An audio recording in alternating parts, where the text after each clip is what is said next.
Durag Wisdom here, ladies and gentlemen and friends, and welcome to Y2K 19.07.29. I had a really rough childhood. Chaotic would be a nice word for it.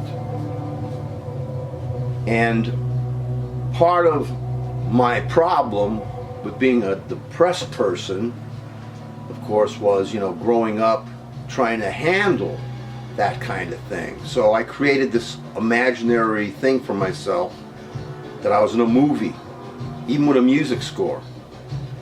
And I was in a movie 24 hours a day.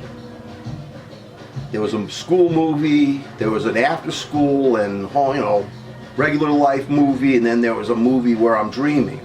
So I had these really intense dreams growing up, and even now today. And I was never able to shake this thing. I mean, it may have helped me cope with growing up with what I had to grow up with, but it's been with me my entire life, this idea that life is a movie.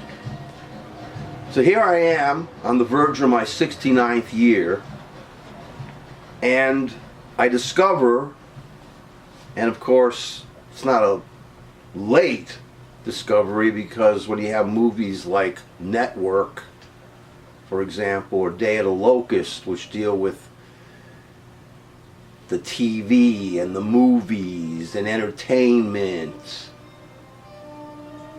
that we have allowed to invade our lives.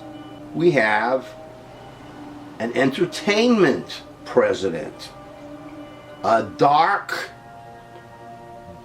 stinking boss character.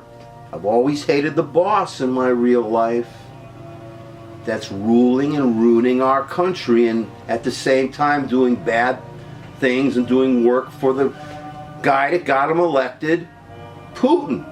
I can't believe how widespread the plague is, this idea that entertainment in the movies is real, and that the real dangerous life that we have to live in, the life and that could kill us, that's not real.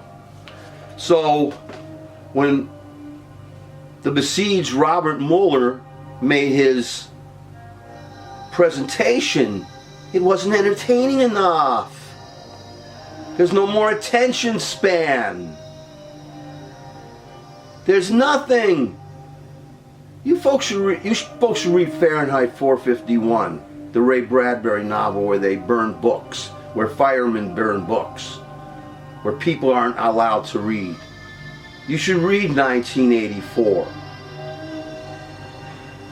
You should see Invasion of the Body Snatchers a couple of times, especially the 1956 version, but the other two remakes were good too.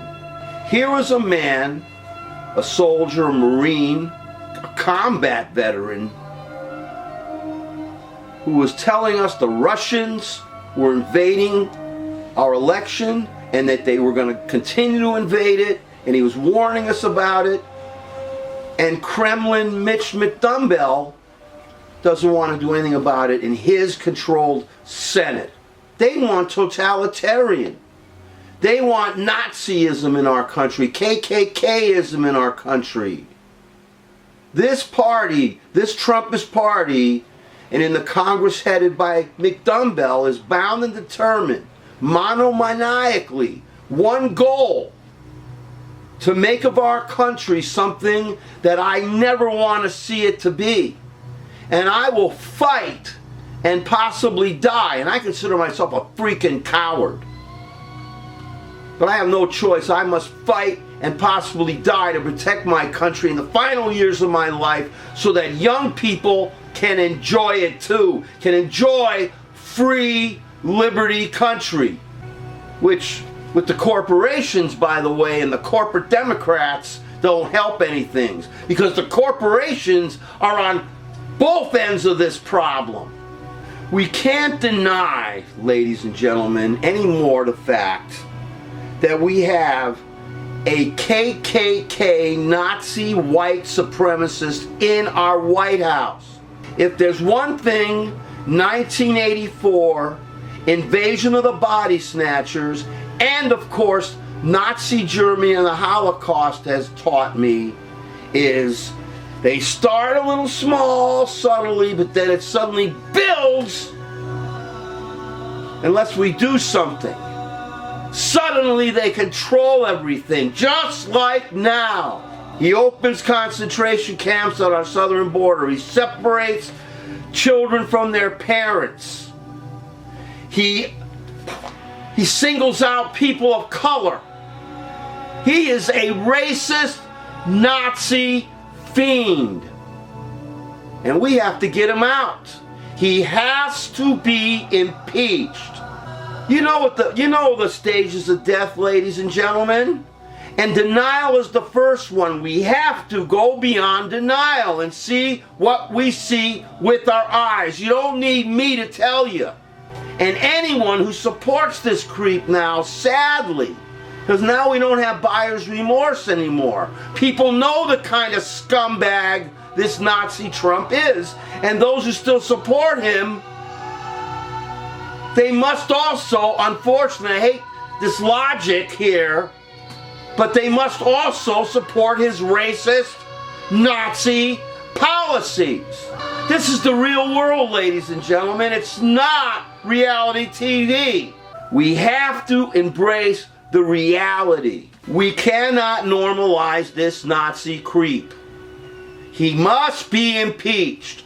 We can't allow Trumpism to live beyond Trump.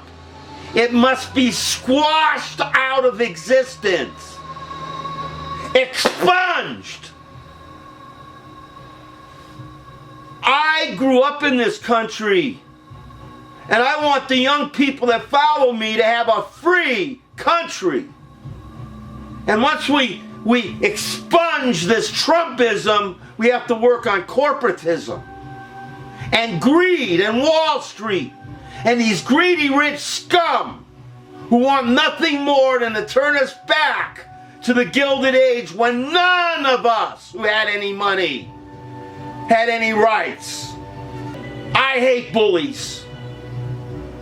I grew up dealing with bullies, including my father, may he rest in peace, a damaged PTSD combat veteran.